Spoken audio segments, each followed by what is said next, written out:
tu presencia y aún con los problemas, Señor, ver que al final del día todo está en tus manos y tú tienes todo bajo control. Te queremos pedir, Señor, que nos aquietes nuestro corazón, nuestra mente, para poder en esta formación conocer mejor tu palabra y dejarte obrar en cada uno de nosotros, dejarte que a través de este mensaje de esperanza que tú le das a tu pueblo, Señor, también nosotros nos vayamos convirtiendo en portadores de esperanza para nuestros hermanos. Te ponemos en tus manos, Señor, a todas las personas que están tratando de reactivar sus negocios o regresar a la cotidianidad. Ayúdalos, protégelos y ayúdalos también, Señor, a que cuiden de otros. Padre nuestro que estás en el cielo, santificado sea tu nombre. Venga a nosotros tu reino, hágase tu voluntad en la tierra como en el cielo. Danos Danos hoy hoy nuestro pan de cada día, perdona nuestras ofensas, como también nosotros perdonamos a los que nos ofenden. No nos dejes caer en tentación y líbranos del mal. Amén. Santísima Virgen María, te queremos pedir que intercedas por nosotros en esta noche también. Que interceda, Señora, para que cada vez más nos parezcamos a tu Hijo, lo imitemos, le amemos y de esa forma construyamos su reino entre nosotros. Dios te salve María, llena eres de gracia, el Señor es contigo. Bendita eres entre todas las mujeres y bendito es el fruto de tu vientre, Jesús. Santa María, Madre de Dios, ruega por nosotros pecadores, ahora y en la hora de nuestra muerte. Que todo lo que hagamos sea para la infinita gloria del Padre, y del Hijo, y del Espíritu Del Santo. Padre, del Hijo y del Espíritu Santo. Amén. Bueno, entonces, ¿quién se recuerda que vimos la clase pasada? Siempre comenzamos con ese pequeño como review, porque nos ayuda a reubicarnos acá, a dejar la novela de Messi atrás y concentrarnos en lo que es realmente importante, ¿ya?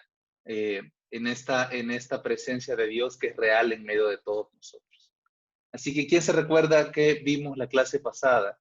¿Qué tema comenzamos? Tal vez alguien lo notó o alguien tiene mente fotográfica y se recuerda. No estoy seguro. ¿Sí? Vimos sobre los dos testigos en el capítulo 11. Ah, ok. Y también se avanzó sobre la teología del Apocalipsis. La figura Muy de bien, Cristo, comenzamos a Dios, ver el el tema. Cordero. ¿Y qué personajes vimos? Porque hablamos de que en la teología del Apocalipsis había 4 grandes personajes. ¿Quién se recuerda cuáles eran esos 4 grandes personajes? ¿Alguien más? Porque yo sí tomo nota. Tengo copia a la mano. Se vale la Jesucristo copia. en primer lugar, ¿verdad? Jesucristo es sí. El está, principal protagonista. Sí, está, bueno, no sé si es el dragón o no. Está el dragón, aunque no es de los que vimos la clase pasada, pero es un protagonista, sí. Dios Padre. Dios Padre era el otro gran protagonista. Y la iglesia. El Espíritu Santo. Pero, ¿y alcanzamos a ver esos? ¿Se recuerdan? Hasta Dios Padre, sí, creo. Alcanzamos a hacer, o sea, en la sesión 5 se veían como los elementos teológicos, se hablaba tanto del Hijo como del Padre, y veíamos veíamos cómo el Apocalipsis nos ayudaba a entender mucho mejor al Padre, porque el Padre normalmente es objeto de gran confusión por parte de nosotros, porque lo identificamos con personajes de paternidad aquí terrenal que no siempre están a la altura de Él, ¿verdad? Entonces, a través de Jesús sí podemos ver al Padre.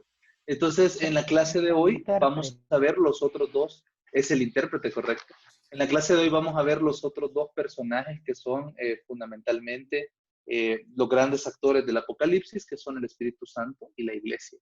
Ya, el Espíritu Santo y la Iglesia es el tema que vamos a desarrollar en este día, y también vamos a darle continuidad a la lectura bíblica, que como bien dijeron ahí, y les agradezco por haber estado pendientes, como bien dijeron ahí, esa lectura bíblica, tocamos el capítulo 11, hablamos de los personajes de los 2 testigos, identificados como 2 olivos, veíamos la discrepancia o las diversas opiniones de los autores católicos a lo largo de la historia.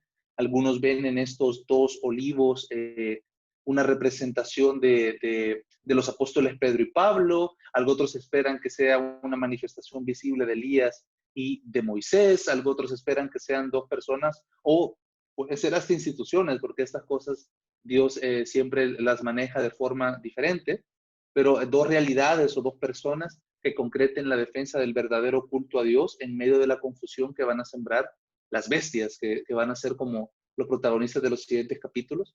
Entonces, era como bastante interesante eso. Vimos también, si no me equivoco, el capítulo 12. Hablamos del Arca de la Alianza. Hablamos de la mujer vestida del sol, que es otro de los grandes personajes, pues es obviamente la iglesia que está representada en esta mujer. Y también, obviamente, la tradición católica ha visto en esta figura la imagen de la Santísima Virgen María, asunta a los cielos y gozando ya de una gloria especial que le es dada por parte de Dios. Entonces, es como la antesala de lo que vimos. En esta clase vamos a continuar con la lectura viendo el capítulo 13. Tal vez nada más pedirles de favor a Jorge o Gaby si me pueden habilitar el compartir pantalla para poderles pasar la imagen de la diapositiva para acompañar la lectura. Pero lo felicito por haber estado pendientes de lo que se vio en la clase pasada. Estamos llegando con esto a la sesión número 6.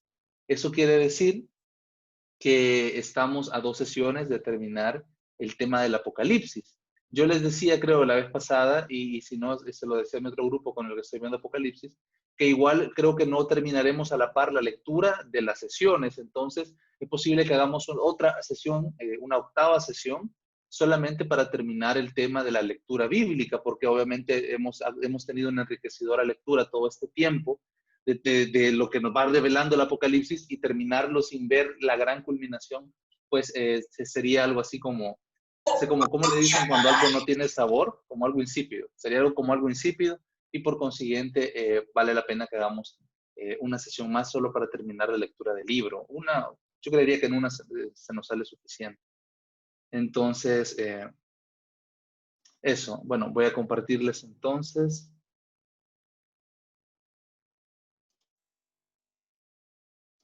la pantalla.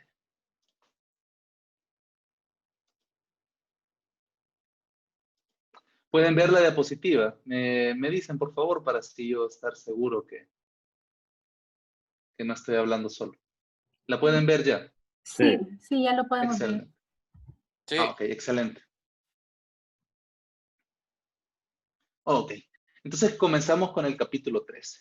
Y en el capítulo 13 nos vamos a encontrar con el surgimiento, después de haber visto la gran visión de la mujer vestida de sol, que es, como les decía, obviamente referenciada por la liturgia como una imagen de nuestra Santísima Madre, pero sin duda alguna también en la intención de San Juan representa a la iglesia, a la novia del Cordero, la iglesia, en su etapa de plenitud o en su estado de plenitud.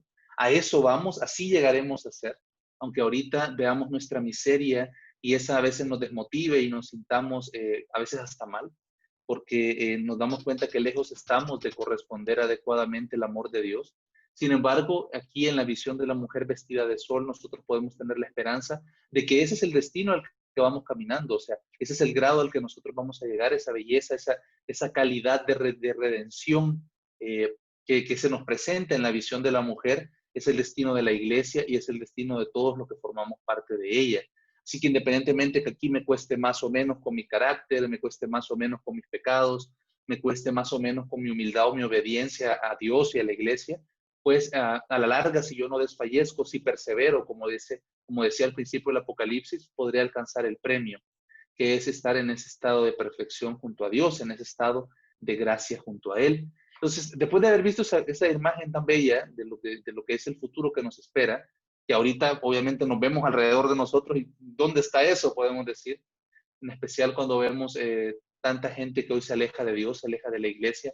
Yo me estaba metiendo estos días a redes sociales y veía unos blogs que ve mi hermana o algunos canales de videos que suben jóvenes con bromas y de repente vi que uno tenía un debate bastante interesante. Es decir, ¿es la Virgen de Guadalupe un invento o es un milagro real?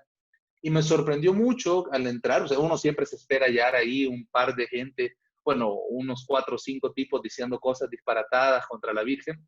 Siempre están, me metí y no me sorprendía, y estaban esos comentarios, pero me entristeció mucho ver que la generalidad de los comentarios de los jóvenes era de total apatía hacia la figura de la Virgen, y era más bien que la veían con bastante desprecio. Entonces, eso es el ambiente en el que estamos ahorita. Pareciera que cada vez la iglesia se va cayendo, pareciera, porque obviamente la iglesia siempre atraviesa momentos de crisis, pero Dios y Cristo siempre están fortaleciéndole. Entonces, ver esa imagen de la mujer vestida de sol nos tiene que recordar que independientemente de cómo se vean las cosas, qué duro se pudo haber visto esta etapa de cuarentena en la cual no podíamos ir a misa, nos sentíamos distanciados de nuestros párrocos, de nuestros hermanos, de la comunidad, de todo lo que nos hace sentir cerca a Dios, y sin embargo la iglesia sigue adelante, nosotros hemos seguido en nuestra fe y estamos pensando en algún momento pues ya volver a encontrarnos como hermanos. Entonces, eso nos tiene que dar esa esperanza, la imagen de la mujer vestida de sol. Apareció junto a la mujer vestida de sol otra figura, nada que ver con la mujer vestida de sol, una figura bastante opuesta a ella, que es la imagen del dragón. De hecho, María y el demonio son realmente figuras antagónicas a lo largo de toda la historia de la salvación, porque representan valores totalmente opuestos. Mientras que la Santísima Virgen María representa la entrega total hacia Dios, el demonio, el dragón, en este caso como su figura, representa constantemente aquello que se niega a seguir el plan de Dios. Mientras que la Santísima Virgen se entrega con un sí completo todo lo que es, el demonio se refugia en su orgullo para negarse a servir a Dios, diciéndole, pues no quiero servir. Entonces, ahí tenemos figuras totalmente contrapuestas. Ambos son criaturas de Dios, ambos tienen grandes cualidades, porque el demonio, obviamente, al ser creado por Dios, fue creado con cualidades excepcionales. Seguramente fue uno de los ángeles muy destacados, sin duda alguna. La Santísima Virgen como criatura de Dios también, la Santísima Virgen pues tiene grandes méritos y grandes cualidades como persona. Bueno, la Inmaculada Concepción, nada menos como uno de sus primeros dones. Y sin embargo, ambos tomaron caminos muy opuestos. Mientras la Santísima Virgen María se entregó de lleno a la voluntad de Dios hasta agotar todo lo que es ella, se entregó completamente hasta el punto de entregársenos como madre a nosotros, el demonio se obstinó en su rebeldía contra Dios hasta el punto de querer hacer rebelar a un montón de ángeles y a la humanidad con él. Entonces tenemos ahí en este pasaje, en el capítulo 12, dos figuras totalmente contrapuestas, y ahora vamos a ver otras figuras que van desarrollando como la microhistoria del dragón, ¿verdad? O la microsecuencia del dragón acá en el Apocalipsis. En el capítulo 13 vemos que dice el versículo 1, entonces, vi que emergió del mar una bestia con 7 cabezas y 10 cuernos. Y ya hablábamos del simbolismo de estos números, el número 7 como un número de plenitud, y al mismo tiempo el número 10 también tiene sentido pleno, en otro contexto, pero tiene un sentido pleno, y el cuerno, que es un signo de poder. Las bestias tienen 10 cuernos, y cada cuerno es un signo de que es una bestia que tiene un poder muy grande. Aquí hay una especie de simbología todavía más encriptada del apóstol San Juan, porque en el libro de Daniel aparecen varias bestias que surgen del mar también. Surgen 4 bestias, si no me equivoco, que surgen del mar y luego otra. Y entonces la suma de estas bestias la vamos a encontrar en estas 2 bestias, en la bestia salida del mar y de la tierra. La bestia salida del mar, vamos a ver que menciona una gran cantidad de elementos de otros animales, pantera, oso, león. Entonces, estos son algunas de las bestias que aparecen en el libro de Daniel. Solo que mientras ahí cada una de las bestias representaba un imperio y cada una de las bestias venía de alguna forma una tras la otra, aquí la bestia que sale del mar aglutina todo el poder de las anteriores bestias, ya de las que mencionaba el profeta Daniel. Aquí la bestia que sale del mar tiene una especie como de recopilación de todo el poder de las otras bestias. De hecho, en la sumatoria de los cuernos y cabezas equivale a la sumatoria de esas criaturas de la profecía de Daniel. Cada cuerno tenía una diadema, por lo cual podemos ver que se refiere a reinos, reyes o dinastías, y sobre sus cabezas habían leyendas que tenían nombres blasfemos, ya que definitivamente eran nombres que ofendían a Dios, lo cual no es raro, porque en la antigüedad los reyes muchas veces llevaban en sus nombres el nombre de algunas de sus propias divinidades. Ya, por ejemplo, era común que los reyes paganos o cananeos que rendían culto a Baal en la zona de Canaán, cuando Israel llegó, muchos de esos reyes llevaban el nombre de su Dios dentro de su propio nombre, como algo así como bendecido por Baal o prosperidad de Baal, por mencionar algo. Entonces, de esa misma manera, es una práctica que sucedía, que estos reyes tenían o podían llevar sobre ellos los nombres de algunos de sus dioses. Y otra cosa que se puede interpretar no es tanto el nombre en sí, sino acordémonos que el nombre en la mentalidad antigua significaba lo que las cosas son o lo que las personas es. Si yo soy un opositor de Cristo, entonces el apóstol está diciéndome, tu nombre también refleja lo que sos. Entonces tu nombre tiene que reflejar que tú te opones a Cristo. Entonces es muy posible que también tuviera esa connotación. Decía el versículo 2, parecía una pantera, pero tenía las patas como las de un oso y la boca como la de un león. El dragón le concedió su poder y su trono. Y aquí vemos la relación, porque de repente uno ve estas figuras y dice, esta bestia es el diablo. O sea, veo que viene con patas de oso, boca de león, y que tiene de repente alas, o no sé, tiene otras características, y entonces yo digo, este definitivamente es el diablo. Pero realmente no es el demonio. Ya, el demonio es el dragón. Aquí estamos hablando de otra figura que es diferente. Pues muchos identifican a estas figuras con el anticristo. Hay pie para poderlo hacer. Tanto la bestia como, más que todo esta primera bestia, más que la segunda, aunque algunos intérpretes también le dan la connotación del anticristo a la segunda bestia. El dragón le cede su poder. Esta bestia no tiene poder en sí mismo, sino el poder del demonio. Es el poder del demonio el que permite que estas instituciones contrarias a Dios crezcan, se arraiguen y se fortalezcan muchas veces y ataquen a la iglesia con un poder auténticamente demoníaco. Él le cede su poder y le cede su trono con un inmenso imperio, pues todo el dominio que se tenía en la antigua Roma. Una de sus cabezas parecía herida de muerte, pero su llaga mortal ya estaba cicatrizada. Esto es una referencia, yo no lo había entendido nunca así, aunque había leído el libro de Zacarías, hasta hoy en la tarde que estaba meditando un poco esta referencia al pastor insensato del libro de Zacarías, que el cual tendría que haber curado al pueblo de Dios y no lo hizo. Y aquí parece que San Juan toma a esta figura del pastor insensato del libro de Zacarías, la trae al Apocalipsis y hace en la bestia lo que debería haber hecho en el pueblo de Dios. Es decir, la obra de cuidado o la obra de protección que tenía, pues pareciera que se le aplica en este caso a la bestia. Entonces, una de las cabezas parecía herida de muerte, pero su llaga mortal ya estaba cicatrizada. Esto creen los expertos que es una referencia al rey Nerón, que tuvo una terrible enfermedad que mucha gente veía como un castigo por sus increíbles crímenes. Ya un emperador romano muy, muy, muy mejorable, o sea, realmente una persona que dejó mucho que desear en su gobierno, criticado por todos los sectores de la sociedad romana, menos por los que se beneficiaban, o sea, de sus excesos.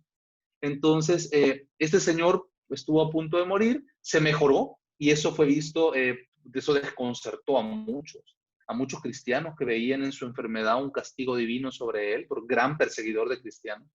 Y sin embargo, ese hecho portentoso de su sanación les preocupó y los cristianos lo vieron como una acción del demonio.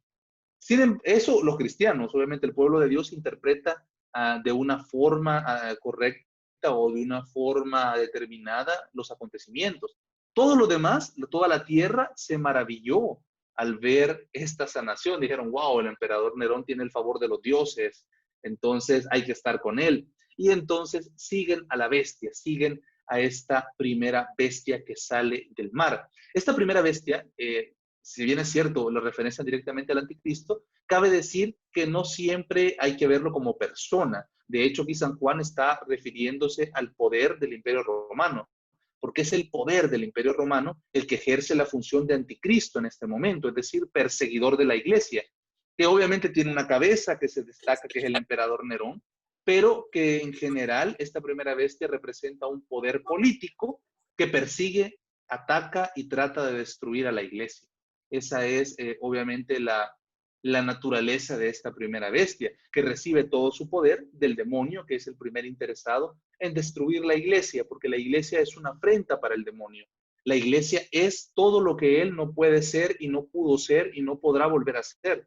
Entonces, corromper a la iglesia, dañar a la iglesia, es una forma de autojustificarse a sí mismo y de alguna forma de autocompadecerse a sí mismo. Por eso el afán tan desmedido e irracional a veces, porque siendo un ángel el demonio abandona la racionalidad para poder actuar en base a la compulsión de su pecado, de su soberbia. Entonces, busca en este caso el demonio destruir a la iglesia a través de la bestia.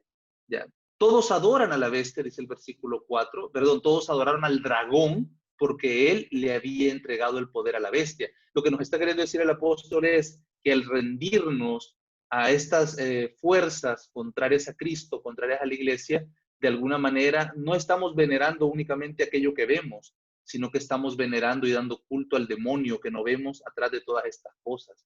Por eso es de suma prudencia para los cristianos el saber estar en plena sintonía con lo que es, con lo que es el llamado de Dios para nosotros.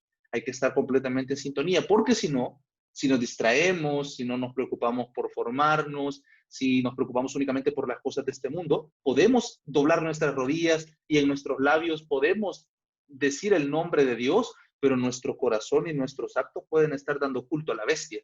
Entonces hay que tener muchísimo cuidado y al final al dragón, que es el gran promotor de estas bestias. También adoraron a la bestia diciendo, y esto es lo que yo les venía diciendo en otras clases, el título que se utiliza aquí para adorar a la bestia es una burla del nombre de San Miguel Arcángel, porque dice, ¿quién se le puede igualar y quién puede luchar contra la bestia? Nosotros sabemos que el nombre de San Miguel Arcángel significa quién como Yahvé, y es una forma de proclamar que Yahvé está por encima de todas las cosas.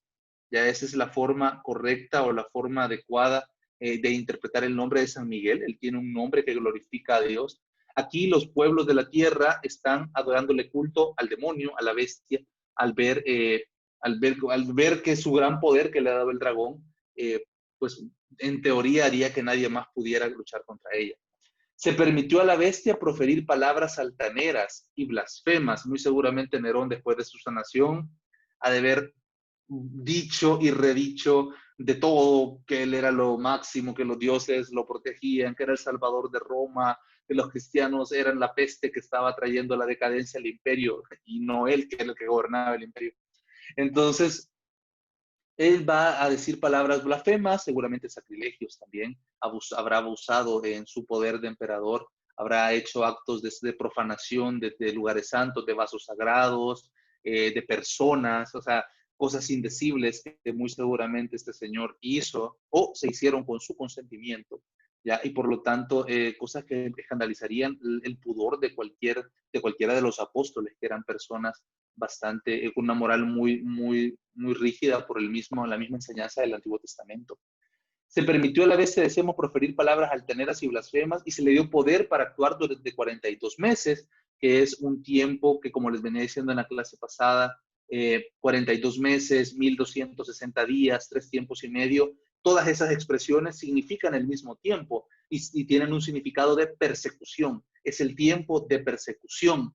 Ya son los 3 días y medio, los 3 tiempos y medio, los 42 meses o los 1260 días son un tiempo de persecución. Eso es lo que simbolizan.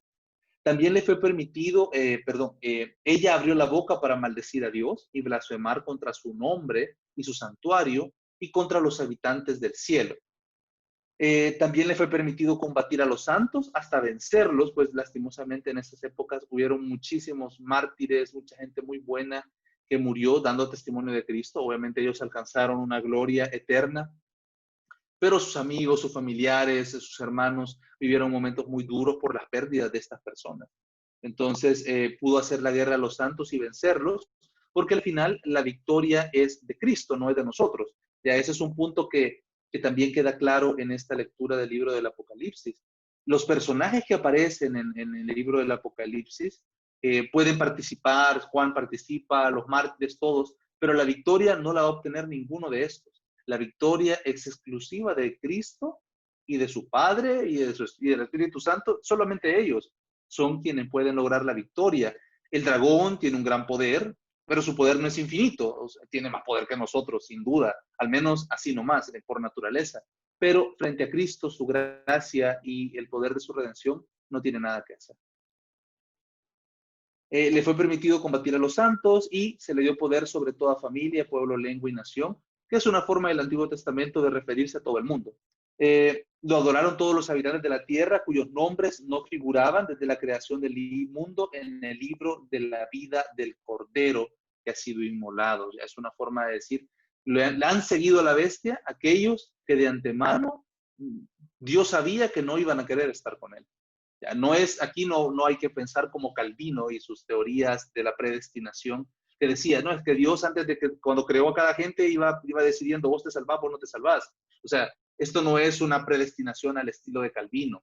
Aquí lo que está manifestando el apóstol San Juan es que a la bestia los han seguido aquellos que desde un principio iban a negarse a seguir a Dios. Entonces, obviamente, han buscado a la bestia. Luego dice una frase que es muy propia de Jesucristo: el que pueda entender, que entienda. Jesús la decía: el que tenga oídos para oír, que oiga. El que tenga que ir a la cárcel, irá a la cárcel. El que tenga que morir por la espada, morirá por la espada. Y en esto se pondrá a prueba la perseverancia y la fe de los santos. Esto es una forma del apóstol de decir, hey, habrá momentos de persecución, va a haber momentos difíciles. Y ahí eso es parte de un sano mensaje cristiano, es, hey, seguir a Dios no implica que no hay problemas. Van a haber problemas, no van a haber siempre problemas, pero van a haber de vez en cuando. Entonces, en este caso, el que tenga que ir a la cárcel, irá a la cárcel. El que tenga que morir por la espada, morirá por la espada. En esto se va a probar la perseverancia y la fe de los santos, y aquellos que logren perseverar hasta el final obtendrán su galardón. Luego, Oye, no sé si hay alguna... Sí, una duda. O sea, de que todo esto que estamos leyendo, ¿Sí? según lo que dices, ya sucedió o no sucede a lo largo de toda de la historia de la salvación. Pues, fíjese que justamente es una de las reflexiones más importantes a la hora de leer este libro. Estos hechos, tal cual, ya sucedieron, la mayoría ya sucedieron, pero no únicamente sucedieron en el tiempo del apóstol San Juan, se han venido realizando a lo largo de toda la historia de la salvación. O sea, en cada etapa, en cada etapa han habido anticristos, porque han habido instituciones que encarnan el odio del demonio contra la iglesia. O sea, el demonio no se detuvo con el Imperio Romano, no se detuvo cuando vio que Nerón murió. O sea, el demonio ha buscado siempre de qué manera llevar la contraria y llevar la lucha contra Dios. Ya, murió el Imperio Romano y el demonio buscó otras realidades que encarnaran, bueno, se convirtió antes incluso el Imperio Romano, y el demonio buscó otras realidades políticas que encarnaran su odio contra la iglesia y que volvieran a encarnar esta bestia. Entonces, podríamos ubicar a cada una de estas realidades como la bestia y como la mujer, las podríamos encontrar en toda la historia, van desarrollándose en cada época, pero va a llegar un momento en que se van a desarrollar de una forma plena, que es al final de los tiempos. O sea, se han desarrollado en la época del apóstol, y él, cuando escribió este libro, trataba de dar fortaleza a la gente de esa época, pero se continuó desarrollando después. Ahorita mismo, en medio del ambiente en que estamos, muy seguramente hay un poder político que está encarnando la fuerza de la bestia, un poder que el demonio tiene sobre algo para que ataque la iglesia, y tal vez nosotros ni nos enteramos del todo. Pues, algunos dicen que podría ser la masonería, otros le ponen nombre propio de algunas instituciones internacionales, pero definitivamente tal vez no lo tengamos con certeza y claridad nosotros, pero no dudemos que estas cosas se encarnan. O sea, ahorita mismo está la iglesia y sus testigos luchando contra la persecución, y tal vez nosotros ahorita todavía no vivimos la persecución, todavía, porque si se fijan, la sociedad va descristianizándose a pasos rapidísimos, pero nuestros hermanos en Armenia, nuestros hermanos en Irak, nuestros hermanos en Siria, muchos católicos en China, por ejemplo, también sufren persecución ahorita. Ellos están viviendo la persecución de la bestia, aunque nosotros tal vez acá lo hagamos de una forma mucho más light. Entonces, eso es parte de lo que la palabra de Dios tiene como característica. ¿Se ha cumplido la palabra de Dios? Sí, se ha cumplido. Se cumple la palabra de Dios y se cumplirá al final de los tiempos también. O sea, por eso decimos que la palabra de Dios siempre se cumple. La palabra de Dios es eterna, se cumple siempre. Se ha cumplido en su momento histórico y se continúa cumpliendo. Entonces, cuando nosotros leemos esto en el Apocalipsis, no dudemos que de alguna manera aquí está representando la lucha que se está viviendo hoy entre la iglesia y las fuerzas del dragón. Las fuerzas del dragón, que tal vez no me va a parecer a mí el dragón, o la bestia con la cara del oso y las patas del león, o no sé, pero definitivamente que sí hay un poder que en el mundo lucha contra la iglesia, lo hay. De aquellos que están más metidos en la vida de la iglesia saben que esos poderes se encarnan en la vida política y atacan y de alguna forma han causado un gran daño a la iglesia a lo largo de los siglos. Entonces, esa lucha está ahí todavía. Hay quienes ven en la masonería una de las últimas expresiones de la bestia. Puede ser, no toda la masonería es igual, pero sin duda hay algunas logias que se han tomado esa campaña pro-humanista contra la iglesia bastante en serio. No sé si alguien tiene otro comentario o pregunta. Sí, fíjate que yo, ¿Sí? justo este capítulo yo siempre lo he visto como una descripción de lo que está sucediendo en la época de San Juan, ¿verdad? Como un aviso para todos los cristianos en el futuro, pues, como una descripción de las cosas que pueden suceder, o sea, como avisarle al soldado cómo es la guerra, pues, ¿verdad? Sabiendo cómo es la guerra, cómo son los hechos, o sea, todos nos podemos preparar sin asustarnos, pues no es para meternos miedo, sino al revés, es para estar preparados, ¿verdad? Eso es como así lo he visto yo generalmente, pues esta descripción que hacen en este capítulo. No, y es totalmente correcta. Y yo creo que aquí, con la frase que usted usaba, yo creo que aquí se toma se le entiende muy bien el sentido entonces a otras palabras de Jesús. Jesús no dijo, asústense. El asustarnos muchas veces nos lleva a la ansiedad, a la pasividad, al no actuar. Jesús dijo, velad. ¿Ya? Y Él nos da en este libro el mensaje y el contexto para poder velar, para estar despiertos, para abrir nuestros ojos espirituales y saber que alrededor de nosotros se mueven muchos intereses que no solo son humanos. ¿Ya? El demonio, quieras o no, está muy presente en el devenir de las cosas de este mundo. De hecho, él las configura casi siempre a su gusto. Entonces, me gusta la frase, no nos asustemos, pero velemos, estemos atentos.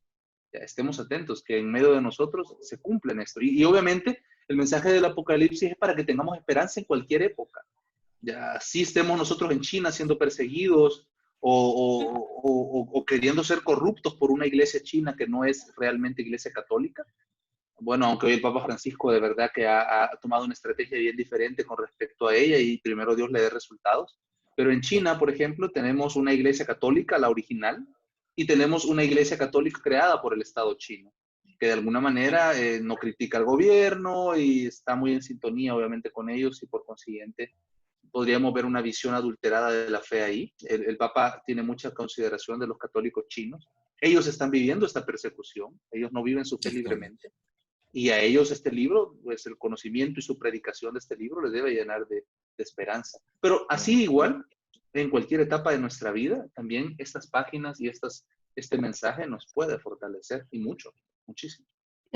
Yo también hoy que Rafa acaba de decir eso, de que somos como un ejército. La Iglesia Católica es como, nosotros somos un ejército y que vamos a luchar contra, bueno, lo dice la palabra también, no contra seres humanos, sino contra poderes no de este mundo, ¿verdad? Entonces me gusta también vernos a nosotros como partes de un ejército, que estamos peleando una batalla no contra otro hombre, sino contra seres espirituales, ¿verdad? Seres malos.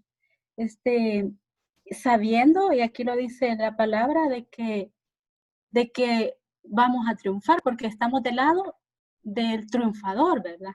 Entonces, eso me gusta y me da esperanza, a pesar de que hemos leído en esta lectura de que va a haber ese momento donde dice de que el maligno va a tener poder sobre, ahí decía, eso me asustó mucho, sobre las 42 familias, sobre las familias y sobre la raza. Bueno, en mi Biblia dice sobre la raza, sobre toda raza.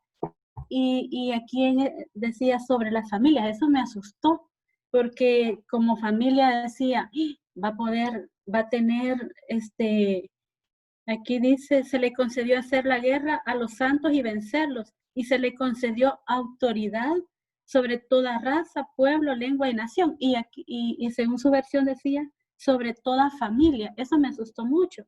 pero me acordé pues de que nosotros como iglesia somos un ejército y que también más adelante dice que lo van a adorar aquellos que no están inscritos en el libro de la vida. No todos, o sea, si nosotros Sí. perseveramos, vamos a tener ese discernimiento para no dejarnos guiar por todo lo que es la fuerza del mundo y la fuerza del mal, ¿verdad? Porque como es bien sutil y nos meten cosas que de repente podemos estar diciendo que es bueno cuando no es bueno. Y si no nos formamos, ahí tenemos tantas cosas, pues como los sacramentos y leer la palabra y tantas cosas, pues que si no lo hacemos podemos caer en eso.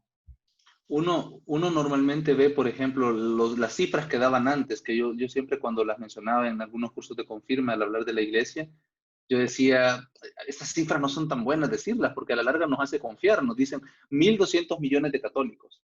1.200 millones de católicos. Seríamos un ejército imparable. 1.200 millones de católicos. Deberíamos haber evangelizado el mundo 5 veces o más, ya no solo en estos últimos 10, 15 años. Y sin embargo, se me venía a la mente al pensar en esta comparación que usted hacía, que en un ejército no todas las tropas son iguales. Ya muchas veces, y en el Imperio Romano lo vivió mucho así, tenía soldados de primer nivel y tenía un montón de soldados que solamente los usaba como soldados de complemento, de relleno en algunos casos. Entonces, depende mucho del qué hagamos nosotros con estas gracias de Dios, qué tipo de soldados vamos a hacer en la lucha. Voy a ser un soldado entrenado, uno que está realmente conocedor de la palabra de Dios, que está protegido con lo que mencionaba San Pablo en la carta a los Efesios, como la coraza de la fe y el casco de la salvación, o sea, con la armadura del cristiano. Voy a estar listo con un testimonio de vida acorde a la dignidad que tengo. Voy a ser un soldado de esos que de verdad hacen una diferencia, o voy a ir mal preparado, mal pertrechado a la batalla, esperando que el Señor haga un milagro, y obviamente que lo hace, pero mucho influye definitivamente también el tipo de preparación que yo quiera buscar. Por eso es importante siempre usar los medios de crecimiento que nos dé el movimiento en el que estamos, pues, porque todas las cosas, la asamblea, las formaciones, el servir en los retiros, el invitar gente, o sea, todo eso de alguna manera es como nuestro campo de entrenamiento. Ahí nosotros nos vamos puliendo y nos vamos convirtiendo cada vez en mejores soldados y anunciadores de la palabra de Dios, y haremos una diferencia mejor en el conflicto que cada generación enfrenta, que cada generación va a enfrentar contra estas bestias, ya que lastimosamente siempre siempre se van a manifestar en la historia, pues lastimosamente siempre vamos a vivir este conflicto, algunas veces más intenso, otras veces menos intenso. Sobre lo que comentaba, sí, la frase es esta que menciona, cuando habla de todo hombre, toda raza, toda familia, pues más que pensar en una familia nuclear, como la que nosotros conocemos, ¿verdad? Como nuestras familias, es más bien una referencia a uniones tribales, pero eso no quita que el demonio a la larga sí tenga el poder para dañar a cada familia. O sea, ya lo ha hecho, ya ha logrado meter la cizaña en los lugares menos pensados. Pensemos que el mismo seno apostólico, el demonio logró sembrar la cizaña ahí, logró dañar a uno de sus miembros, logró desesperar a Judas hasta el punto del suicidio y la traición a Cristo. Entonces, el demonio tiene esa inteligencia para hacernos caer. Obviamente no puede todo, él tampoco puede hacerlo todo, tampoco nos asustemos tanto de su poder, pero sí tenemos que estar en guardia. Tenemos que estar en guardia y encomendarnos al Cordero, definitivamente, para poder vencer en la buena batalla, para poder dar la buena batalla y vencer. Luego tenemos la otra bestia en el versículo 11, la bestia de la tierra. Enseguida vi surgir de la tierra otra bestia que tenía 2 cuernos como los de un cordero. Esta bestia es peculiar, mientras que la otra representa un poder político, la segunda bestia representa un poder religioso, un poder religioso falso, un poder religioso corrupto, que parece el cordero, habla como el cordero, se ve como el cordero, pero cuando ya escuchamos su mensaje, vemos que es una serpiente. O sea, aunque sus palabras suenen parecidas a las de Cristo, producen el efecto contrario. Las palabras de Cristo sanan el alma del pecador. Las palabras de esta bestia de la tierra terminan de envenenar el alma de aquel hombre que está en pecado. Esta bestia ejerce todo el poder de la primera bestia y está a su servicio, y logró que la tierra y sus habitantes adoraran a la primera bestia, es decir, esta falsa religión que tenía el Imperio Romano, el culto a los emperadores romanos, logró que se deidificaran a las figuras de los césares. Se veía a los césares como si fueran dioses, tal vez no igual que Zeus, ni igual que Marte, ni igual que Venus, pero sí seres que están en una comunión con los dioses de forma distinta a los hombres, están ya en otra categoría y por tanto se les puede dar culto, se les puede hacer sacrificios y se les puede pedir favores. Entonces, esta bestia también realizaba grandes prodigios, llegando a hacer descender incluso fuego del cielo sobre la tierra a la vista de todos, lo cual es uno de los signos proféticos de Elías que estas bestias también están parodiando. Ya se recuerdan ustedes que uno de los signos del profeta Elías era orar y llovía fuego del cielo, e incluso también cuando se consagró el templo de Salomón, llovió fuego del cielo para poder comer las ofrendas o para que las ofrendas fueran consumidas. Y aquí también la segunda bestia realiza prodigios similares a los de Cristo. Ya, normalmente el demonio, más que destruir a la iglesia, aunque obviamente la odia y la quiere destruir, disfruta el deformar a la iglesia. Entonces, aquí está presentando en la bestia de la tierra una deformación de la iglesia, en que mucha gente va a confundirse y va a decir, sí, esta es la verdadera iglesia, esta es la verdadera fe, pero van a estar caminando tras los pasos de la primera bestia y en última instancia tras los pasos del dragón. Sedujo a los habitantes de la tierra para que fabricaran una imagen en honor de aquella bestia, de la primera, que fue herida por la espada y que sobrevivió, es decir, una imagen de César. También se le permitió dar vida a la imagen de la bestia, para hacerla hablar y dar muerte a todos aquellos que no adoran su imagen. Así consiguió que todos, pequeños, grandes, ricos, pobres, libres y esclavos, una referencia otra vez a la universalidad, ahora una universalidad social, se dejaban poner una marca en su mano derecha o en su frente, de manera que nadie podía comprar o vender si no llevaba marcado el nombre de la bestia y la cifra que corresponde a su nombre, que es el famoso 666, que tantas cosas se han dicho, que yo les mencionaba al ver el valor de los números, que muy posiblemente es el valor numérico del nombre de Nerón César, que se escribe Caesar, con C y con A y E, Nerón Caesar. Entonces, muy posiblemente la sumatoria de los valores numéricos de las letras de Nerón Caesar suman 666.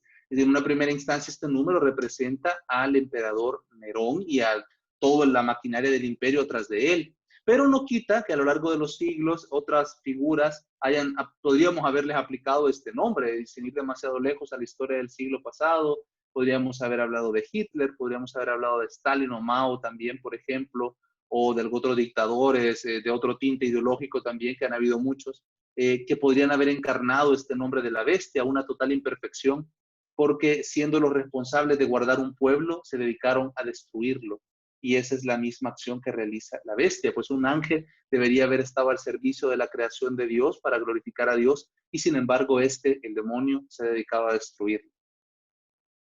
El capítulo 14, yo creo que nos hemos extendido un poco, pero procuraré ser breve con el 14 para quedar ya pendientes nada más del 15-16 para la otra semana. Capítulo 14, el Cordero y su cortejo. Y en esto también es similar a un ejército en los fieles cristianos, porque así como cuando los grandes reyes entraban a su ciudad en el día de su coronación o en su triunfo en las ciudades, de la misma forma aquí Cristo va precedido de un gran ejército que son sus mártires. ¿Alguien iba a comentar algo?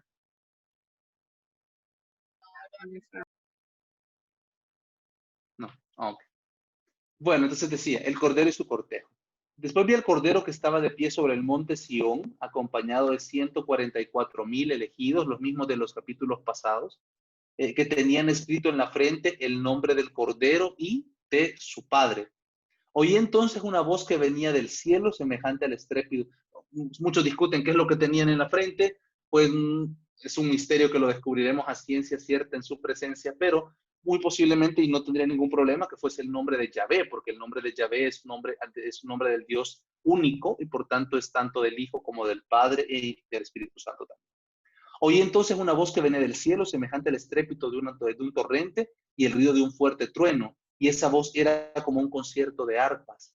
Los elegidos cantaban un cántico nuevo delante del trono de Dios y delante de los 4 seres vivientes. En la En la teología del Antiguo Testamento, muchas veces las grandes acciones de Dios, las grandes acciones salvíficas de Dios, se culminaban con un cántico. Ya, y así es como, por ejemplo, vemos que al cruce del Mar Rojo, Miriam y las mujeres de la comunidad de Israel que se salvan de la persecución de los egipcios, entonan un cántico. Luego Moisés entona un cántico. Cuando Débora y Barak logran salvar al pueblo de sus enemigos, también Débora entona un cántico. Entonces, dentro de esa misma tradición del Antiguo Testamento, aquí los redimidos entonan un cántico nuevo. Es un cántico que nunca se ha escuchado y que lo podremos gozar en primera fila allá en el día de la redención. Y estaban delante de los seres vivientes, del anciano. Nadie podía aprender este himno, sino solo los 144,000 que habían sido rescatados de la tierra. Es decir, que lo vamos a poder oír, lo vamos a disfrutar, pero no vamos a poder cantarlo, porque para poder cantarlo habrá que haber vivido lo que estos hombres vivieron, es decir, la entrega plena y la redención consumada en sus vidas. Estos son los que no se han contaminado con mujeres y son vírgenes. Es la frase que le dije una vez a un testigo de Jehová que estaba molesto conmigo porque yo le decía que no me parecía correcto el número de los 144,000 como un número literal. Yo le decía, es simbólico interpretarlo. Buscarle una interpretación o que te digan en tu iglesia cómo interpretarlo. Y él me decía, no, es que somos nosotros. Y yo le pregunté, ¿y ustedes practican la virginidad? No, entonces no pueden ser ustedes. Entonces, ahí se molestó conmigo. Obviamente, esto tampoco quiere decir que eran hombres. Algunos piensan, si son vírgenes eran sacerdotes o eran consagrados, monjes, religiosos, ermitaños. No necesariamente. Ya aquí, más que una condición de tipo sexual, lo que está queriendo referir su virginidad es más que todo una pureza y una entrega plena a Dios, que se puede vivir de diversas formas y en diversos estados de vida. Ya, pero obviamente que lo refleja mejor aquí el tema pues, de decir son vírgenes. Ellos siguen al Cordero donde quiera que vaya y han sido los primeros hombres rescatados para Dios y para el Cordero. En su boca nunca hubo mentira y son inmaculados. Eso hace más difícil identificarlo porque normalmente los hombres nunca decimos mentiras. Entonces, como nunca decimos mentiras, podría ser cualquiera de nosotros que está en esta clase el que podría ser parte de ese grupo, ¿verdad? Bueno, eso también, como les decía, no es tanto una referencia a que nunca dijeron una mentirita en su vida. Llegó alguien y andaba el pelo todo greñudo y les preguntó, ¿cómo me veo? Y él, te ves bonita. Y, o sea, no se refiere a eso. No hubo mentira en cuanto a la doctrina. A eso se refiere. En su boca nunca hubo mentira porque siempre anunciaron la verdad. ¿Y cuál es la verdad? El evangelio de Jesucristo. Entonces, por eso estos hombres han recibido semejante don y semejante gloria en el cielo.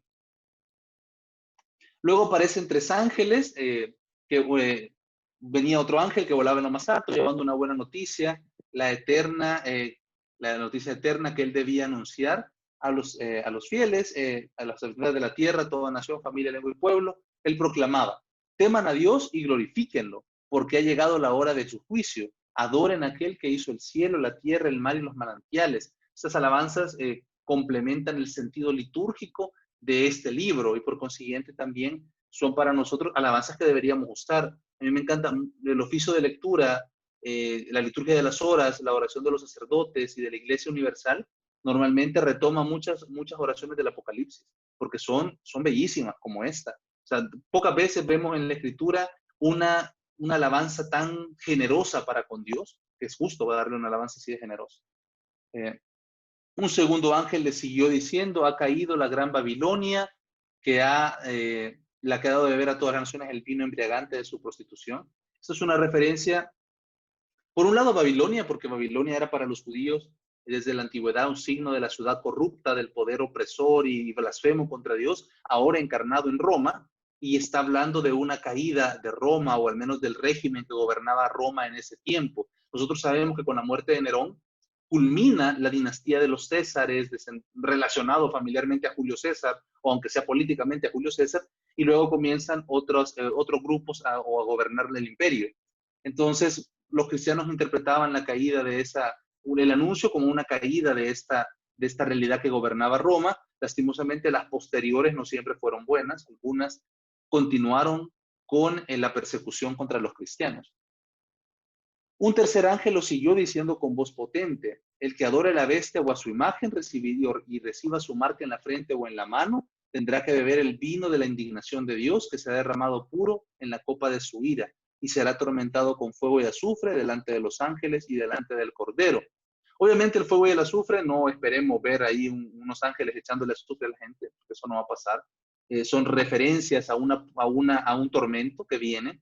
Nosotros cuando tocábamos este tema en el diplomado veíamos que el sufrimiento del infierno o el sufrimiento de los condenados o el sufrimiento de aquellos que están lejos de Dios es prácticamente el consumirse a sí mismo en el odio, el rencor, la desesperación, el reproche y esos sentimientos llevados en una constante destructiva sin ningún suspiro de gracia que la interrumpa, sin ningún arrebato de la gracia o la redención que nos saque de eso.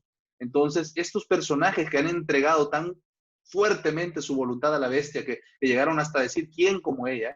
Entonces, estos personajes están lejos de toda gracia y consolación. Por consiguiente, este fuego y este azufre, más que algo que les venga de afuera, es una destrucción o un dolor o un daño que les viene de adentro mismo donde está todo su pecado, todo su odio, todo lo que han vivido, todas sus pasiones, el daño que han causado y todo el dolor que ellos mismos han sufrido por esto, es el fuego que los consume y el azufre que los atormenta.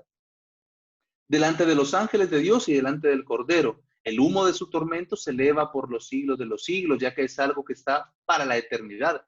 Tristemente, por eso vale la pena aprovechar muy bien esta vida terrena, aprovecharla bien para ganarnos y perfeccionarnos de tal manera que nuestra vivencia en el cielo sea un perfume que agrade a Dios, porque la otra alternativa es esta, la otra alternativa es vivir en mi propio tormento durante los siglos de los siglos para toda la eternidad sin ninguna posibilidad de escape. Qué bueno que nosotros tenemos, y cuando el Apocalipsis pone esta frase es para que despertemos, para que velemos. Qué bueno es que nosotros tengamos esta oportunidad para hacer la pausa y decir, hey, ¿estoy viviendo según la voluntad de Cristo? ¿Estoy viviendo realmente como aquellos que no se han dejado marcar con el signo de la bestia? ¿O ya me lo tatué no solo en la frente, sino que me lo he puesto en los brazos y en los pies? Entonces, es un buen punto de pausa.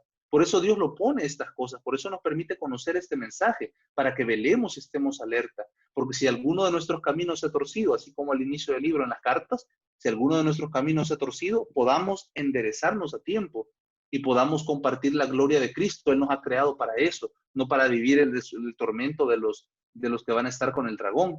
En esto se pondrá a prueba la perseverancia de los santos, de aquellos que guardan los mandamientos y la fe de Jesús. Luego escuché una voz que me ordenaba desde el cielo, escribe, felices los que mueren en el Señor, felices. Y uno normalmente estas frases las puede leer y las puede aprender y no siempre las interiorizamos. Felices los que mueran en el Señor. O sea, realmente, si nosotros creemos en nuestra fe, sabemos que la muerte no es el final, no es un castigo, la muerte es el paso a nuestro encuentro con Cristo. En esa instancia, felices los que hemos muerto en Él, porque nos vamos a encontrar con Él, porque cerraremos nuestros ojos para este mundo, pero abriremos nuestros ojos para la eternidad, y en esa eternidad lo vamos a contemplar cara a cara. Entonces, en ese sentido, felices definitivamente, es una bienaventuranza. Felices aquellos que mueran en el Señor, y sobre todo los que han entregado su vida por Él. Sí, dice el Espíritu, de ahora en adelante, ellos pueden descansar de sus fatigas, porque sus obras ya los acompañan. Qué increíble, qué alabanza para estos hombres. Algunos dicen que no se puede alabar más que a Dios, pues definitivamente que Dios es el objeto perfecto de nuestras alabanzas, pero incluso estos ángeles están dando esta felicitación a estas personas, ¿ya? Porque sus obras los acompañan. Tenemos obras nosotros que nos acompañen de esta forma, y tal vez vale la pena meditarlo. Santa Teresita de Lisieux, creo que era, o no estoy seguro si era Santa Teresa de Ávila, una vez le dijo a Dios que ella quería morir. Santa Teresita de Lisieux creo que fue. Quería morir para estar con Dios ya. Y Dios le dice, o tuvo una visión o una locución divina, o Dios simplemente le inspiró el pensamiento, no tenés obras. Una santa como ella no tenía todavía obras para presentarle a Dios. Sus manos, no, ya me acordé, es de las videntes de Garabandal. No podía estar con Dios todavía porque en su vida no había hecho buenas obras para poder llegar allá, y viendo a la Virgen y transmitiendo su mensaje. Entonces, si ellos tienen que trabajar para esforzarse y lograr ese premio, también nosotros lo tenemos que hacer. Tal vez pensamos que ya tenemos hecha la tarea y resulta que no, es que todavía nos falta un poco. Entonces hay que ponernos las pilas. el Hijo de Hombre. Vi una nube blanca sobre la cual estaba sentado alguien que parecía un hijo de hombre, con una corona de oro en la cabeza, una hoz afilada en la mano. Enseguida salió del templo otro ángel y gritó con voz potente al que estaba sentado sobre la nube: empuña tu hoz y ciega, porque ha llegado el tiempo de la cosecha y los sembrados de la tierra están maduros. Lo que anunciaba Jesús en las parábolas, ya hablaba de una cosecha, que el sembrador dejaba crecer el trigo y la cizaña, y en el momento de la siega o la cosecha iba a separar una de la otra. El que estaba sentado sobre la nube pasó su hoz sobre la tierra y ésta quedó secada. Entonces otro ángel salió del templo que está en el cielo, llevando también una hoz afilada. Aquí estamos hablando del juicio, obviamente del juicio de Dios. Su palabra separa, su palabra y la persona de Jesús es piedra de tropiezo para algunos y piedra de levantamiento para otros, para edificar. Entonces, en el paso de la hoz podemos ver esa palabra de Dios que define a los hombres. Ante la palabra de Dios yo reacciono, yo me defino. O estoy con Cristo o estoy contra Cristo. No hay medias tintas en esto. El que es medias tintas está contra Cristo. Entonces, por eso él decía que el tibio lo vomita también. Aquí hay que estar con él. Y estando con él, estaremos adecuadamente en la parte que nos corresponde. El que estaba sentado sobre la nube, entonces decíamos que pasó la hoz, salió del altar otro ángel, el que tiene poder sobre el fuego, y gritó con voz potente: empuña tu hoz y cosecha los racimos de la viña de la tierra, porque ya llegó su madurez, ya llegamos a la plenitud del tiempo.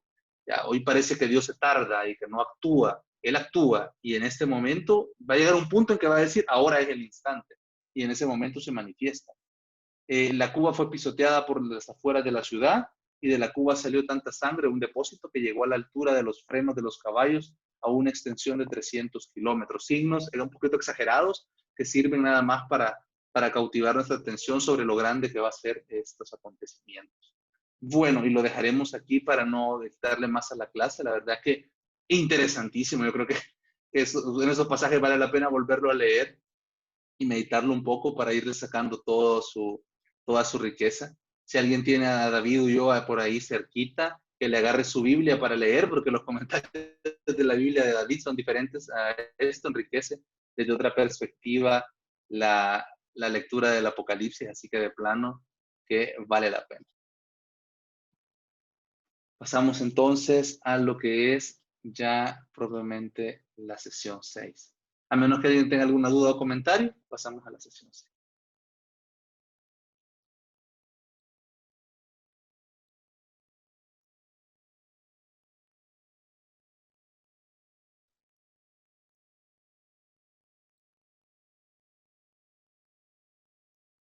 Bueno, entonces pasamos a la sesión 6 y como les decía al principio de la clase, ya que la clase pasada vimos dentro del aspecto teológico tanto la figura del Cristo, del Hijo, como la figura del Padre, y que hablábamos de que esto nos servía para un redescubrimiento. O sea, conocer la figura de Jesús desde el Apocalipsis es una de las mejores formas, porque se nos presenta en toda su plenitud, tanto como Redentor, como también al mismo tiempo como Rey glorioso. Entonces también fue una buena oportunidad para redescubrir el rostro del Padre que solemos tenerlo muy confundido o muy tangiversado por otras imágenes que hemos tenido en nuestra vida.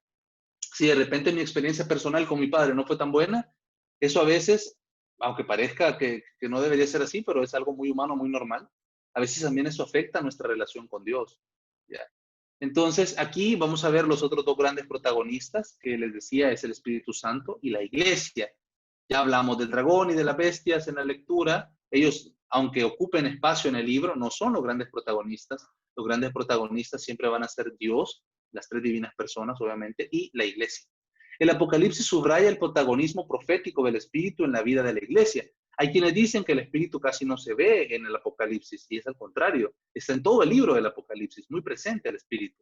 Es quien está atrás de los acontecimientos y también está referenciado en los símbolos que, como ya vimos en la segunda clase, lo manifiestan. Entonces, es sobre quien derrocha plenamente Cristo, la Iglesia, el Espíritu Santo.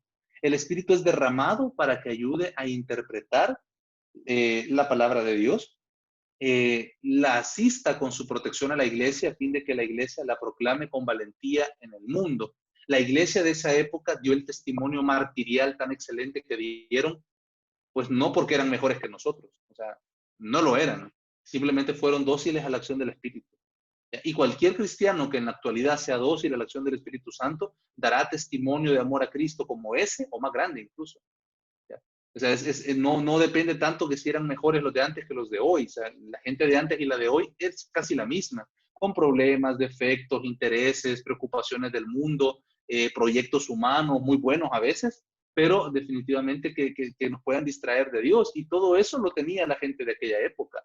Ya hasta menos conocimiento de Dios tal vez tenían en cuanto a que no podían tener una Biblia en su casa, no podían ir a una asamblea, porque eran clandestinas las misas por la persecución, tal vez no podían ir a un curso, tenían que conformarse con ver a su catequista una vez al año o a los meses. Y sin embargo fueron dóciles a la acción del Espíritu Santo por el testimonio de otros que vieron ser dóciles también. Y de esa forma nos dieron un testimonio que conmueve a los cristianos desde esa época hasta hoy. De la misma forma nosotros, en nuestro día a día, si somos dóciles al Espíritu Santo, vamos a poder no únicamente hacer las cosas que Dios quiere que hagamos, sino inspirar a otros a que realicen también el plan de Dios en sus vidas. Por eso, en ese sentido, la acción del Espíritu Santo para la iglesia de aquel tiempo y la de hoy es la misma. Y la única diferencia está en qué tan dócil quiero ser yo a la acción del Espíritu Santo. La presencia del Espíritu impregna todo el libro. O sea, todo el libro está impregnado de la presencia del Espíritu Santo.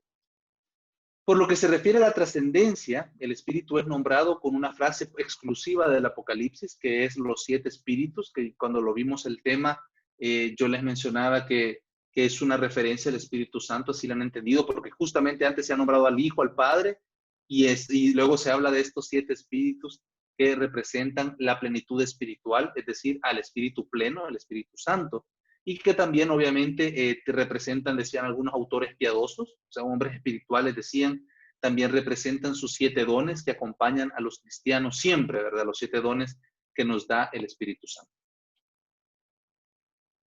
Con tal denominación se designa la plenitud, o sea, hay una combinación simbólica, ¿verdad? 7, que es el número pleno, y el espíritu, que es obviamente la realidad espiritual. 7 espíritus, plenitud de espíritu, Espíritu Santo. Están frente al trono de Dios perpetuamente, es decir, están en su presencia. Obviamente en la presencia de Dios, plenamente la presencia de Dios solo puede estar Dios, no puede estar otra criatura. Hay criaturas que están cerca de su presencia, pero no completamente en su presencia. Ya, no pueden contemplar el misterio, ya no pueden traspasar cierta parte del misterio, cierta parte de la trascendencia de Dios no puede penetrar las criaturas por sí solas, a menos que Dios nos meta, así como Cristo ha prometido hacer con nosotros. Entonces, de esa forma se ve lo del Espíritu. Así, están frente al trono de Dios perpetuamente ardiendo como 7 lámparas de fuego. Cristo es quien posee la exuberancia del Espíritu Santo. De hecho, aunque el Espíritu Santo ha actuado a lo largo de toda la historia de la salvación, toda la historia de la salvación está marcada y cincelada por la presencia del Espíritu Santo. Antes, en el Antiguo Testamento, no se tenía tan claro el cómo o el quién, pero se podía ver cómo la acción de Dios o el dedo de Dios iba realizando una obra a lo largo de la historia. Ahora estamos más plenamente conscientes de cómo el Espíritu Santo, durante toda la época de Cristo, se manifestó fuertemente en él. Antes siempre se había manifestado, pero con la plenitud que se manifestó en Jesús, nunca. Ya el Espíritu Santo y Cristo actuaron en comunión en la mayoría de los grandes momentos de la vida pública de Jesús. Cuando fue llevado al desierto para vencer las tentaciones del demonio, fue llevado por el Espíritu Santo. Estaba en constante oración, seguramente, con el Espíritu Santo y el Padre, obviamente. Se va al cielo e infunde sobre sus apóstoles el Espíritu Santo en el Evangelio de Juan, y luego en Lucas le da a entender a los apóstoles que van a recibir una fuerza de lo alto que les va a enviar y que esa fuerza va a recibir algo suyo. Entonces podemos ver la íntima relación que tienen obviamente el Espíritu Santo y Cristo. Por tanto, durante su vivencia, durante todo el tiempo, pues la plenitud del Espíritu Santo se manifiesta en Jesús. Y de esa manera Él nos comunica ese Espíritu Santo. Se habla de la unción que baja desde la cabeza de la iglesia hasta todas las partes de la iglesia, todo el cuerpo. Esa unción es obviamente el Espíritu Santo, que desde Cristo se derrama sobre toda la iglesia hasta cada uno de sus creyentes, hasta cada uno de los fieles.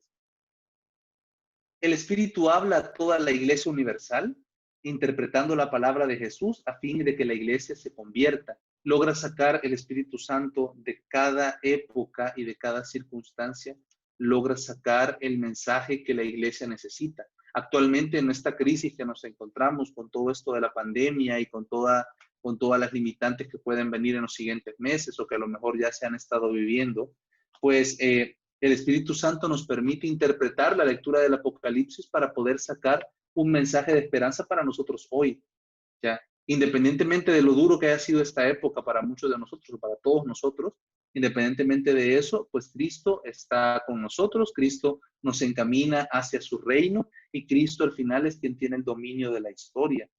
Hay historias bien trágicas últimamente, nada menos hoy me comunicaba una hermana mía que vive en Alemania, me estaba contando que un familiar nuestro de acá, que yo nunca conocí, por muy lejano, pero que ella sí conoció, me preguntó si yo lo conocí, dije que no.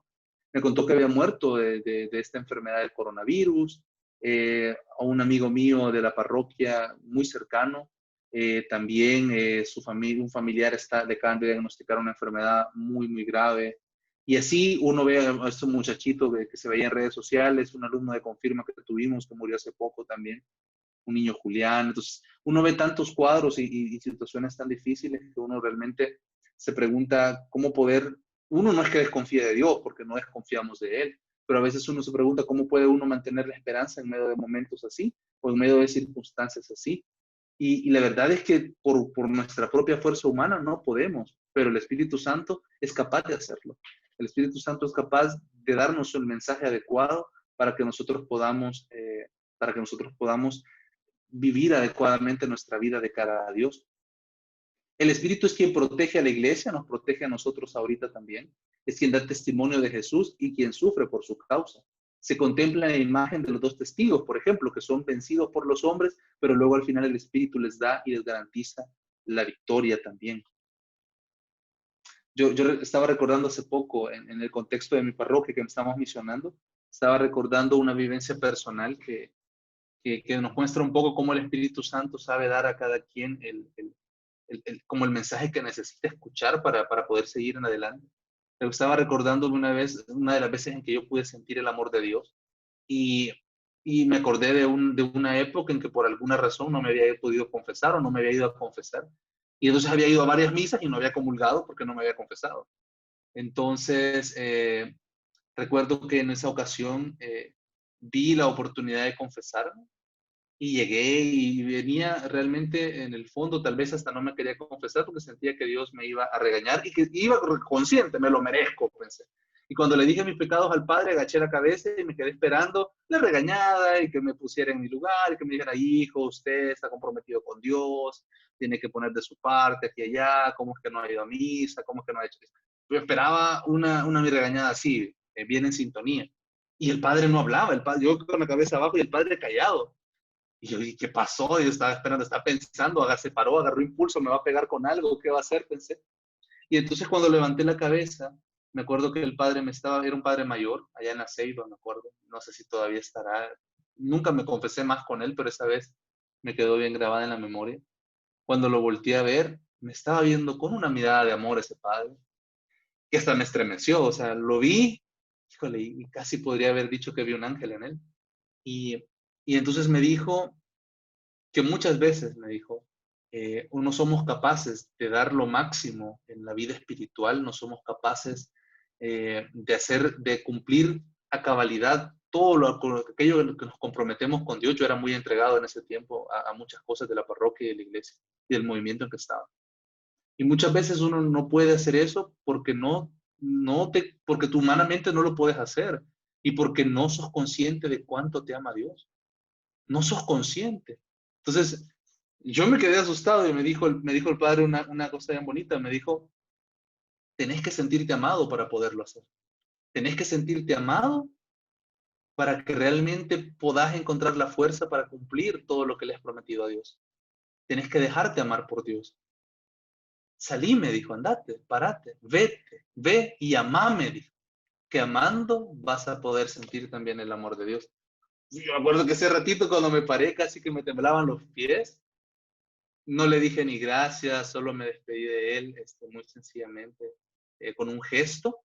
Fue una confesión súper corta, me fui a la misa y creo que viví una de las misas más bien vividas de mi vida, porque realmente durante todo el rato que escuché la misa, durante todo el momento que caminé, yo me sentí amadísimo por Dios. Me sentí amado porque yo esperaba un castigo, yo esperaba un regaño de parte de Dios y me salió a dar un abrazo y me salió a decir que me amaba.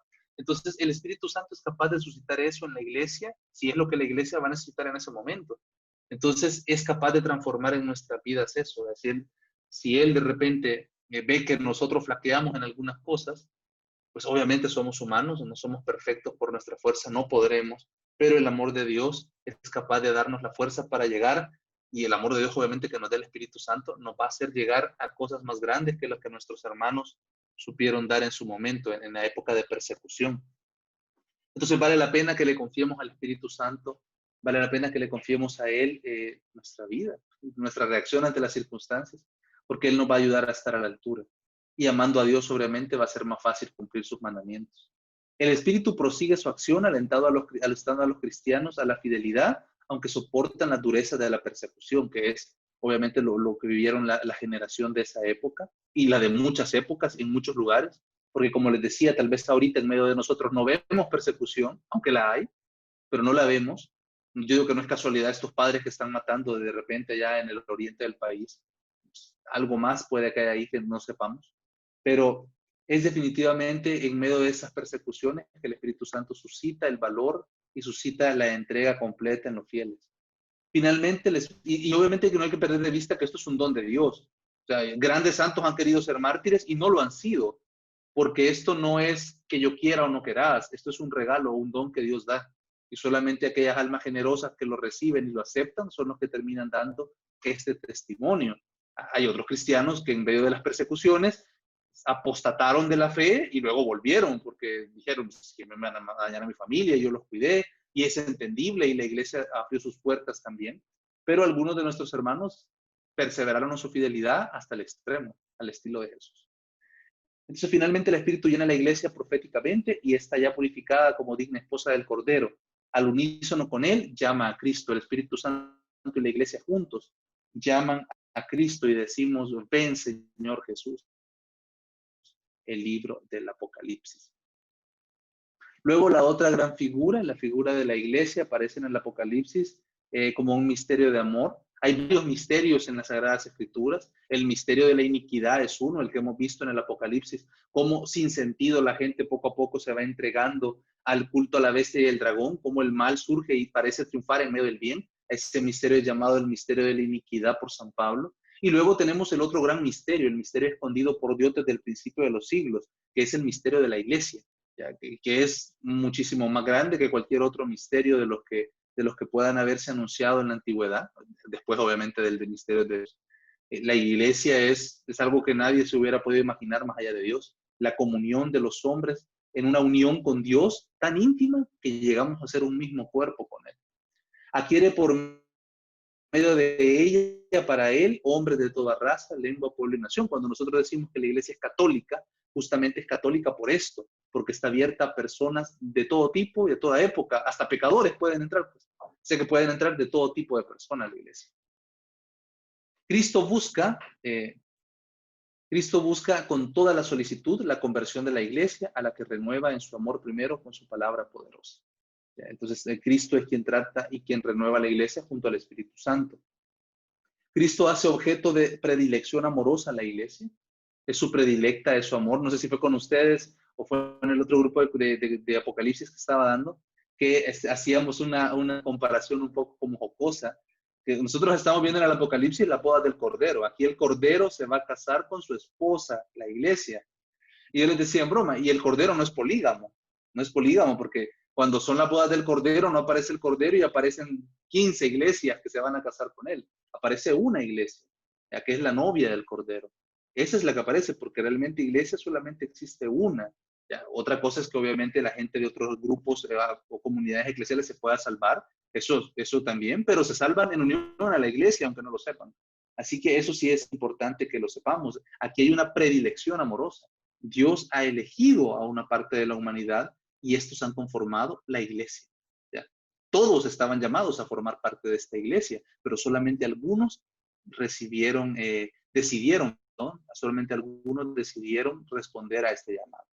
Le promete la victoria, le concede el Espíritu para que interprete su palabra y de esa forma pueda cumplir su voluntad. Cristo conduce como pastor a la iglesia por el desierto de la historia, rumbo a su meta escatológica, es decir, su meta gloriosa. Cuenta con el testimonio de muchos cristianos leales. Yo esto lo podría aplicar, y de hecho lo aplico a nuestras propias vidas. Cristo me conduce como pastor por el desierto de mi vida o por los desiertos de nuestras vidas en rumbo a nuestra meta, que es al final obviamente estar con Él. Esta vida es un destierro, como lo dijeron poéticamente algunos santos, ya, porque esta vida es estar añorando estar con Cristo y no poder estar todavía.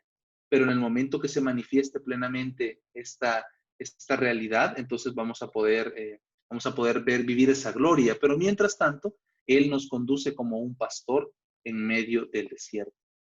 Existe una viva comunión entre la iglesia terrestre y la iglesia celeste, que es lo que nosotros conocemos como la comunión de los santos. Estamos unidos, todas las realidades de la iglesia, triunfante, purgante y peregrina, estamos unidos y entre nosotros nos enriquecemos con bienes espirituales, vivimos una común unión de bienes espirituales. Mis bienes espirituales enriquecen a otros, los de otros me enriquecen a mí. Yo puedo interceder por las almas del purgatorio, las almas glorificadas, las almas ya redimidas y viviendo en la presencia pueden también interceder por mí. Yo puedo interceder por ustedes, ustedes pueden interceder también por mí. Entonces, esa gran comunión de bienes espirituales, de oraciones, de sacrificios, de ofrecimientos, de dones, es algo que enriquece grandemente a la iglesia. Las doxologías que aparecen en el libro reconocen un total señorío de Dios y obviamente del Cordero en contra del culto del emperador romano que tantas veces les mencioné en esta lectura del día. Dejada a sus fuerzas, la iglesia se siente débil y pobre, ¿verdad? Menesterosa. Reposando en la mano del Señor, la iglesia se siente segura incluso en la persecución. Y es bien triste a veces. Un amigo mío me decía, Eduardo me decía una vez un dicho que él tiene, cuando hablando de una realidad, me dice, cuando no tenés dinero en la bolsa, en la cartera, hasta la voz te cambia, me dice. Y a mí siempre me causaba gracia, pero en muchas ocasiones realmente puede pasar, muchas veces puede pasar porque no sentimos la seguridad del dinero. Y sin embargo, tenemos algo que nos debería dar muchísima más seguridad que es obviamente saber que Dios está con nosotros. Tenga la cartera llena o la tenga vacía, eso no debería ser lo que me haga sentir pobre. La verdadera pobreza es no tener a Cristo en el corazón. Eso es ser realmente pobre. Es no tener a Dios en la vida. Eso es ser bastante pobre. Es no tener una familia a la cual poder llevar el amor de Dios. Eso es ser bastante pobre. Ya. El no tener dinero, pues no debería ser lo que me haga sentir pobre. No, la iglesia, cuando trata de cumplir su misión con sus solas fuerzas, se termina despedazando, se termina debilitando, se termina desorientando, se termina cayendo. Cuando la iglesia trata de cumplir su misión amparada en la fuerza de Dios, la iglesia logra cumplir su misión y lleva las almas de los fieles a la presencia de Él. Así que nos pase lo mismo a nosotros. O sea, si nuestro proyecto de vida lo estamos queriendo hacer por nuestra fe, nos vamos a sentir abatidos, sin esperanza y desolados. Si el proyecto de vida que estamos encomendando a Dios lo hacemos con sus fuerzas y con su apoyo, pues al final vamos a poder vamos a podernos sentir seguros, con esperanza y alegría, incluso en medio de que no todo pase como queremos. Ya que eso es también una constante en la vida. El escalabro con vocación, Dios nos llama a ser somos candelabros nosotros, pero tenemos vocación de ser estrellas. Iluminamos este mundo como el candelabro. No nos han puesto bajo la mesa, no. Nos ponen por encima para que iluminemos en este mundo. Pero nuestra meta no es iluminar este mundo. Nuestra meta es brillar en lo alto junto a Dios, es iluminar desde el cielo. Ya esa es la meta de los cristianos. La iglesia es misionera, alta luz o faro universal para iluminar a todas las naciones. Estas pueden encontrar en ella la presencia del Señor y también ojalá que puedan encontrar en nosotros, en cada uno de nosotros, la presencia de Dios. Bueno, y con esto iríamos terminando lo que es la sesión número 6 de esta formación sobre el libro del Apocalipsis. La verdad es que ya vamos llegando a los capítulos finales, ya el próximo capítulo es el último. Luego haríamos posiblemente uno más solo para acabar la lectura del libro. Y luego pues veríamos qué temática es la más interesante para ustedes para poder seguirla desarrollando.